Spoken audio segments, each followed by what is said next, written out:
बंगाल में विधानसभा चुनाव अब नजदीक आ चुके हैं। इस बार राज्य में मुख्य मुकाबला टीएमसी और बीजेपी के बीच माना जा रहा है। कांग्रेस और वामपंथी पार्टियां अपनी जमीन को बचाने की कोशिश कर रही है। सीपीएम महासचिव सीतारमन येचुरी तो बंगाल में विपक्ष को एकजुट करने की कोशिश कर रहे हैं, लेकिन वो ममता से दूरी बनाए रखना चाहते हैं। देखिए इस रिपोर्ट में। पश्चिम बंगाल में 34 सालों तक वाम दलों का शासन रहा।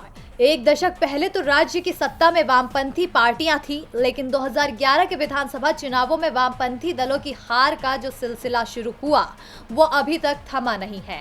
लेकिन इस बार सीपीएम के सामने चुनौती बड़ी है। 2011 में सीपीएम के हाथ से राज्य की सत्ता गई। 2016 में मुख्य विपक्षी दल की कुर्सी भी चली गई और इस बार पार्टी के लिए अस्तित्व की लड़ाई है। पार्टी राज्य में बीजेपी को रोकने की कोशिश में तो जुटी है, लेकिन ममता से भी दूरी बनाए रखना चाहती है। सीपीएम महासचिव सीताराम येचुरी बीजेपी के साथ ममता बनर्जी पर भी निशाना साध रहे हैं। येचुरी ने कहा कि उनकी पार्टी का मुख्य मकसद आगामी चुनावों में बीजेपी को हराना है।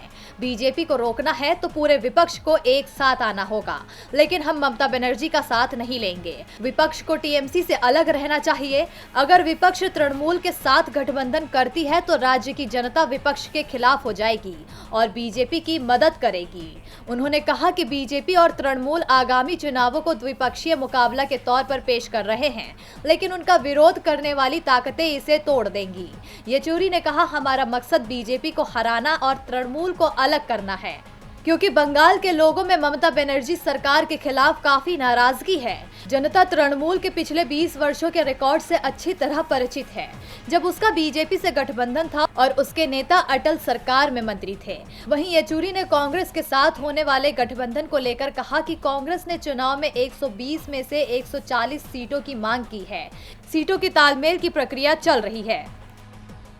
डीबी लाइव की रिपोर्ट।